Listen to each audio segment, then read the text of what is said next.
dans le salon de musique de Radio Nova pour ces lives que nous aimons tant. Et nous voici entre Dakar et Marseille avec nos prochains invités. Jeanne, qui est à l'antenne maintenant. Et d'abord à Marseille, Samir Abdelkrim, bonsoir, bienvenue. Alors Samir Abdelkrim, vous êtes devenu un expert en innovation en Afrique en sillonnant tout le continent pendant 4 années à la recherche des écosystèmes numériques dans 25 pays africains. Alors suite à cette expérience de terrain assez unique, vous avez publié en 2018 un livre reportage sur les entreprises du digital en Afrique. Ce livre s'appelle Startup Lions au cœur de l'African Tech et c'est le premier livre jamais écrit sur les startups africaines. Alors après toutes ces aventures, vous êtes revenu vous installé à Marseille en 2017, votre ville d'origine. Marseille, où vous avez fondé le sommet international Emerging Valley pour faire émerger et soutenir les innovations de la jeunesse africaine et puis aussi provoquer des rencontres entre tous les acteurs du secteur, des startups et tout ça sur les rives de la Méditerranée. Donc c'est une initiative aujourd'hui soutenue en haut lieu par la Commission européenne qui s'est engagée comme partenaire sur l'édition 2019 d'Emerging Valley. Vous êtes hyper actif aussi, ça on commence à le sentir. Vous avez également fondé Startup Bricks, un média francophone spécialisé dans l'économie digitale des pays émergents. Donc soyez le bienvenu. Et à Dakar, tout. Merci beaucoup. Tidiane Dem, Nanganef. Bonjour, je ne sais pas le dire en Peul, je vais essayer, Garama. Garama. Cher public, ne vous y trompez pas, ce jeune homme est le responsable Google pour l'Afrique francophone avec plus d'une corde à son arc. Ce spécialiste de l'économie numérique, sorti major de l'école polytechnique, a déjà, malgré son jeune âge, de multiples expériences et un nombre impressionnant de projets réalisés et d'initiatives pour le futur du continent. Quand selon une étude Google, 80% des PME africaines sont convaincus de l'importance de l'Internet pour leur développement, mais quand 75% des PME n'ont pas accès à Internet, il s'agit pour Tidiane Dem d'accélérer l'investissement des entreprises, mais également des États et des particuliers dans le monde digital. Tidiane Dem, en entrepreneur avisé, c'est bien que pour profiter d'un marché, il faut qu'il existe, et pour qu'il existe, il ne ménage pas sa peine, allant des ministères aux écoles pour propager la bonne nouvelle, tel un nouveau prophète 4.0 ou 5.0, enfin plutôt un homme sensé et visionnaire qui s'est réinstallé au Sénégal pour être au cœur des réalités sociales et économiques du pays et faire rayonner ses analyses et propositions sur tout le continent. Parmi les dernières actions, je sais qu'il y a un fonds d'investissement pour soutenir les startups africaines. Et puis, par ailleurs, Tidiane Dem connaît bien les activités de Samir Abdelkrim, ici présent, puisqu'il a lui-même préfacé son livre Startup Lions au cœur de l'Africa Tech, chère Jeanne. Alors oui, Samir Abdelkrim, votre sommet annuel des leaders donc de la tech africaine, Emerging Valley, aura lieu peut-être hasard des calendriers en même temps que le lancement d'Africa 2020 au début du mois de décembre prochain, donc à Marseille, au Faro, très joli cadre, les 7 et 8 décembre prochains. Alors vous avez beaucoup voyagé en Afrique. Quel constat est-ce que vous avez fait? Quelles sont en fait les particularités de l'innovation en Afrique? Alors, la question est large, mais ce qu'on peut dire très clairement, c'est, et notamment quand on voit aujourd'hui la couverture internationale qu'il y a eu actuellement par rapport au Covid, couverture absolument catastrophique. Si je peux vous donner un exemple sur le fait que j'ai l'impression de revenir des décennies en arrière avec la couverture The Economist, le continent perdu. Et en fait, on voit sur le terrain, et Tidiane pourra en témoigner, une multitude d'innovations, une multitude d'initiatives portées par les écosystèmes, portées par la société civile, portées par les universités, portées par les incubateurs, par les startups, pour proposer des solutions contre le Covid, proposer des applications pour, par exemple, rassurer les populations, les conseiller, leur apprendre les gestes barrières. Et ça, c'est en train d'éclore, on le voit au Kenya, c'est en train d'éclore au Maroc, c'est en train d'éclore en Algérie, c'est en train d'éclore au Sénégal. Et donc, cette innovation africaine, elle était déjà là, en fait, depuis de nombreuses années. Le digital a permis d'accélérer et de réaliser ce qu'on appelle les passages à l'échelle. Et quelque part, la crise actuelle du Covid-19 contribue à le rendre plus visible parce qu'elle permet d'accélérer la digitalisation de l'économie avec aux avant-postes, bien entendu, les startups, les entrepreneurs. Et on voit avec les impacts démultiplicateurs que ça peut avoir sur les économies informelles. Et Tidiane, qui est un grand spécialiste aussi de tout ça, avec les investissements qu'il fait pour mieux en parler que moi. Mais fondamentalement, oui, sur le terrain, l'innovation est déjà là. Et je pense que cette innovation qu'on veut mettre en avant dans Emerging Valley doit et veut contribuer à transformer le regard que l'on a sur le continent africain, sur la jeunesse africaine qui se prend en main à travers l'innovation. Et le fait du choix de Marseille, bon, outre que c'est ma ville, quelque part, mais c'est aussi parce que, selon moi, c'est le territoire français, le territoire européen qui, de par sa légitimité, je dirais, géographique, historique, sociologique, économique même, est le territoire le plus légitime pour incarner quelque part ce hub de l'innovation entre l'Afrique et l'Europe et qui fait le point de connexion entre les deux continents en étant ce carrefour stratégique au cœur de la Méditerranée. Et donc Emerging Valley, donc vous l'avez dit, c'était 8 décembre, et Ngone Fall qui nous a fait l'honneur d'inclure cet événement dans la saison Africain 2020, veut rassembler justement tous les écosystèmes de la tech d'Europe, d'Afrique et aussi des pays méditerranéens de l'ouest et de l'est de la Méditerranée. L'année dernière, par exemple, pour vous donner quelques chiffres, on a réuni sur le territoire 1350 participants, dont 140 startups africaines, une quarantaine d'incubateurs venus vraiment d'Afrique francophone, mais aussi beaucoup d'Afrique anglophone. Et ça a généré énormément de partenariats, par exemple des dizaines d'accords de MOU, ce qu'on appelle des partenariats renforcés entre les incubateurs autour de stratégies de soft landing. Par exemple, une startup africaine qui veut faire son passage à l'échelle en Europe, va s'appuyer sur un incubateur européen et vice-versa. C'est là vraiment une vision du partenariat qu'on veut porter fortement ici sur le territoire avec Emerging Valley. Et ça, c'est vraiment un peu mon leitmotiv, c'est aussi contribuer, ce qui me semble très important, à faire émerger, je l'espère, une communauté de destin numérique entre l'Europe et l'Afrique. Et le fait de réunir tous ces écosystèmes à Marseille une fois par an, et là, ce sera le 8 décembre, veut aussi incarner cette émergence d'une communauté de destin. Gomis, sur ce salon qu'on peut peut-être découvrir, Emerging Valley. Et c'est ce que vous racontez dans votre livre, cette expérience. Tout à fait. Alors, elle cherche les images, les voici, que vous pouvez commenter si… Absolument. Donc là, l'année dernière, on a fait l'événement à Marseille, au Musée Regard de Provence et aussi à Zicamp, qui est un incubateur futuriste qui est basé à Aix-en-Provence. Et pendant cette manifestation, donc voilà, vous voyez la richesse des écosystèmes. On a eu des participants qui sont venus, des délégations qui sont venues du Sénégal, d'Algérie, de Guinée-Conakry, de Tunisie, du Maroc. Beaucoup de ministres aussi sont venus, beaucoup de décideurs européens, la Commission européenne, des ministres africains du numérique.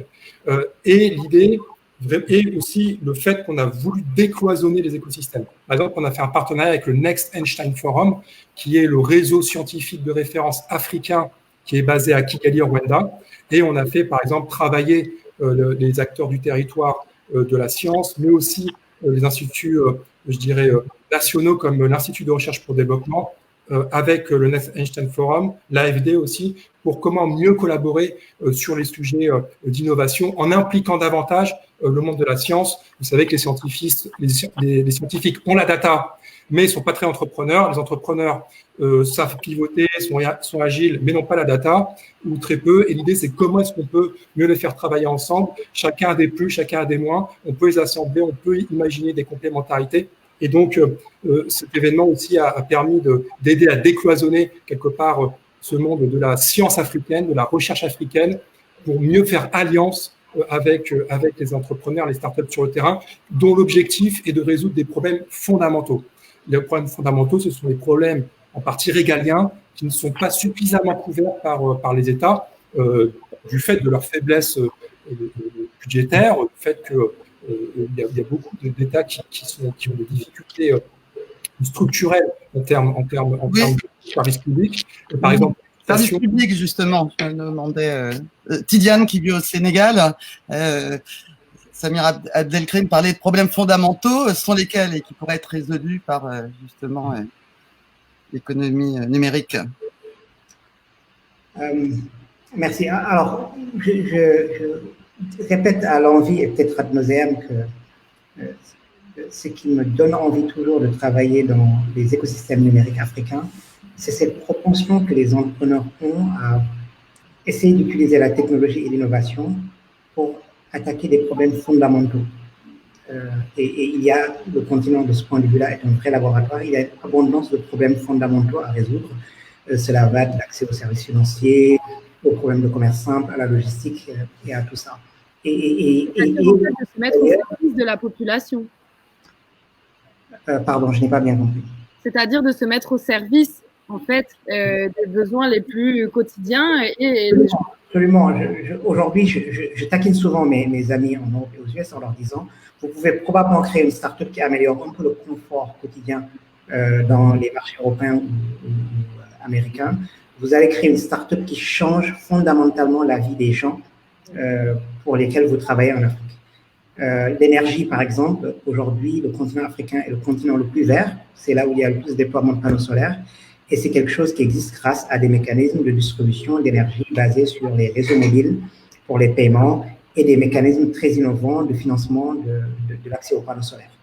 Et on prend, et j'ai eu cette question par exemple avec Ngoné quand nous avons parlé d'Africa 2020, quand je lui disais Ngoné, pourquoi le numérique est pertinent dans ce que tu fais, sa réponse c'était que il est clair pour elle que dans le futur de la culture, la création, la promotion, la distribution et la commercialisation de l'ensemble des contenus culturels se feront par l'innovation technologique.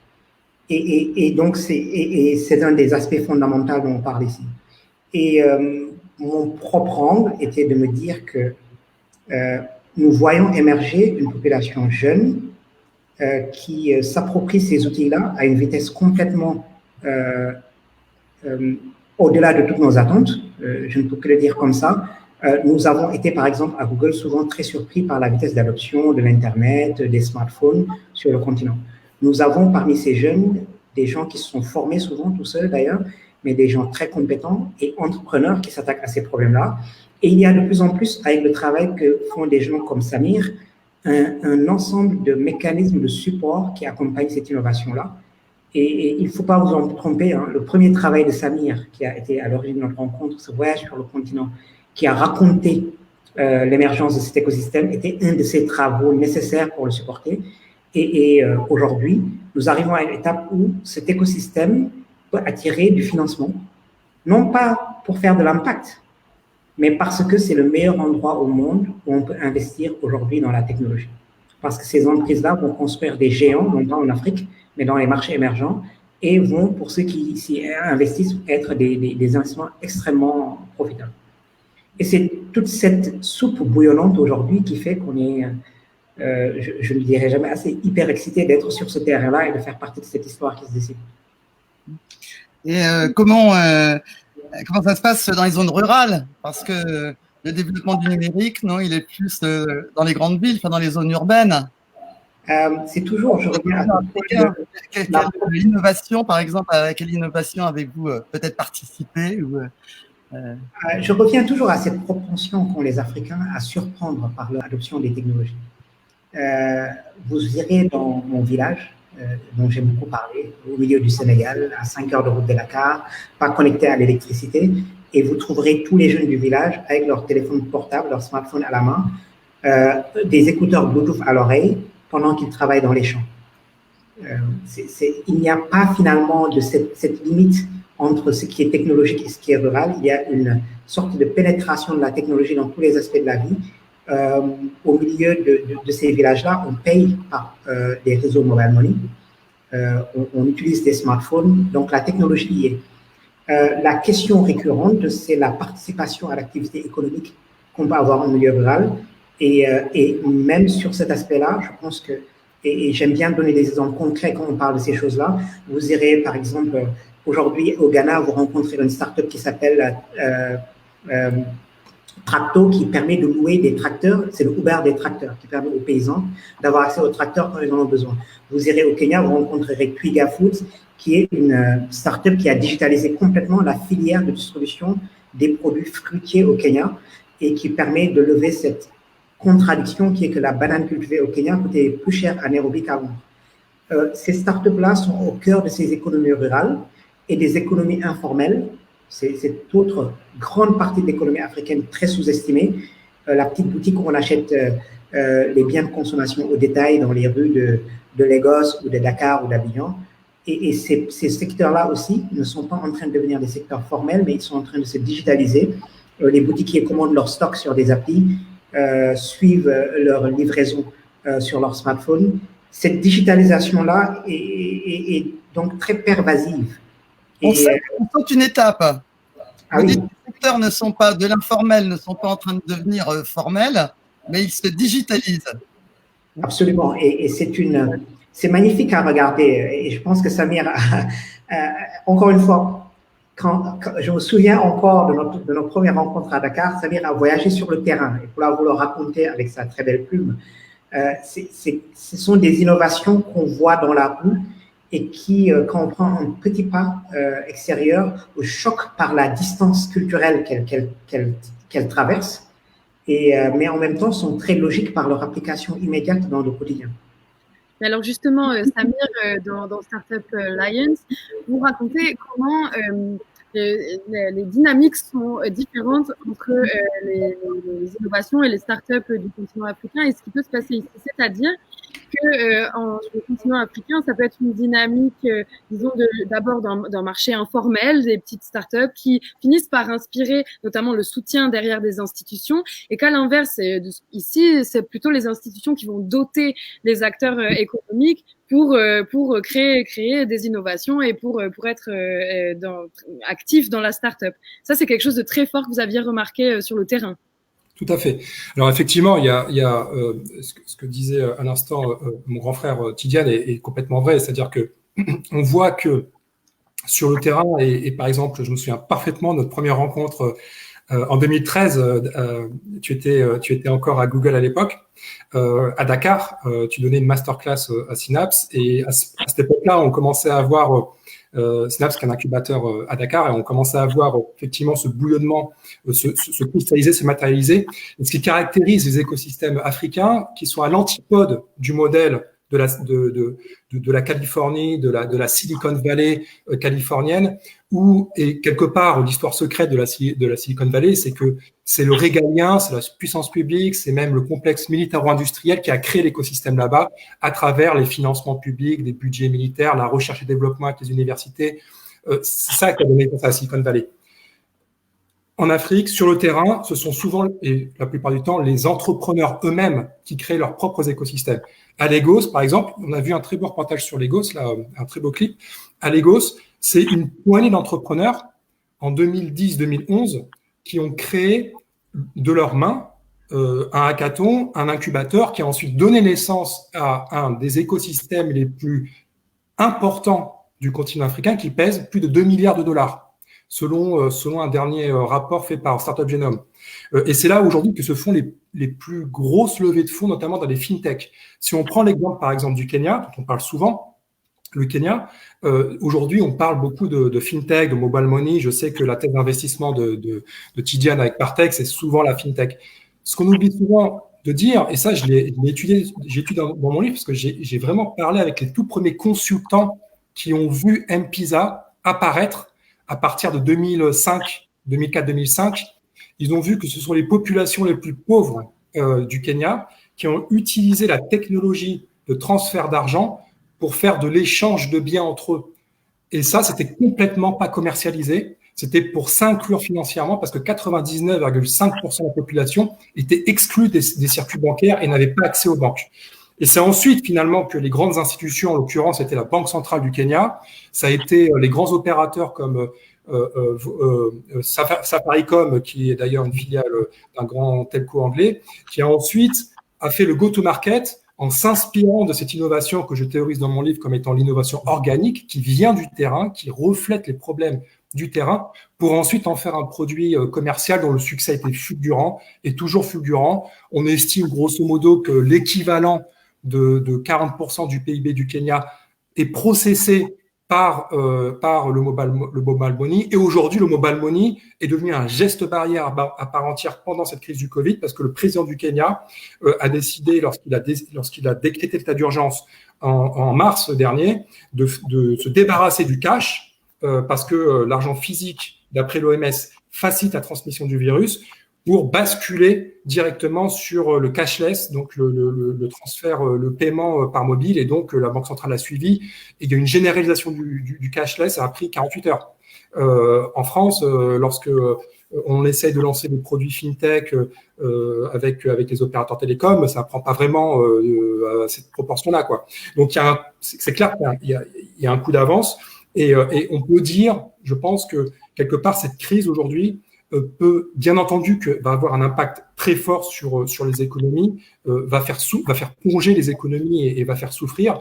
Mais on peut aussi, et je pense que Tidiane partage mon avis, on peut considérer aussi que cette crise peut servir d'accélérateur de tendance et d'accélérateur de digitalisation de secteurs entiers. Je pense par exemple à la e-santé, mais on peut aussi parler de la logistique et bien entendu des fintechs. Il faut juste du débit, du gros débit partout, n'est-ce pas? Oui, alors là, si vous voulez, j'ai fait un... Ah, je ne vous entends plus. Oui, si vous voulez, j'ai fait un reportage dans Le Point où on voit que des startups, encore une fois de manière organique, arrivent à connecter des millions, là c'est au Kenya, des millions de Kenyans, mais c'est la base de la pyramide, ce sont les Kenyans qui n'achètent jamais Internet, parce que ce n'est pas leur priorité de dépense. Lorsqu'ils ont du cash, ils vont nourrir leur famille, ils ne vont pas acheter des bundles, des forfaits data pour se connecter à Internet. Cette startup s'appelle Brick, j'ai passé beaucoup de temps avec sur le terrain avant le confinement. Elle a tout simplement rendu l'Internet gratuit en équipant les bus, les nuées de milliers de Matatu, ce sont les bus bon marché du Kenya qui se rendent de village à village ou de village à ville ou alors intramuros dans Nairobi, de se connecter lorsqu'ils sont dans le bus. Les bus sont équipés de modems qui permettent de diffuser un Internet gratuit. Et avec cet Internet gratuit, eh bien, ils créent la valeur digitale. Et ça, c'est de l'innovation concrète, organique, qui aujourd'hui, ils sont en train de franchir, je pense, le cap des 5 millions d'utilisateurs. C'est peut-être le prochain MPZ de la connexion, qui sait. Et quelque part... D'ailleurs, j'étais très étonné, car n'empruntant pas ces bus avec un tel Internet à Paris. Mais merci beaucoup, Samir Abdelkrim. Tidiane Demme, peut-être un dernier mot. Le temps tourne, mais en tout cas, c'est un avant-goût des rencontres et des discussions dont vous pouvez profiter au Salon Emerging Valley, ainsi que durant toute cette saison Africa 2020 qui arrive. Tout à fait. Merci beaucoup. Merci de nous avoir reçus et merci encore une fois à toute cette équipe Africa 2020 d'inclure, de donner cette place au numérique, à la digitalisation quand on parle du culturel. Je pense que mon ami Fébine disait que la culture est une chose urgente et je pense que les digital, quand il parle d'attaquer les problèmes fondamentaux, doit travailler beaucoup sur ces aspects. À très bientôt. Merci beaucoup. Et si je peux conclure, je dirais que cette année, à Emerging Valley, bien entendu qu'on va aborder la question du digital, c'est le fil rouge.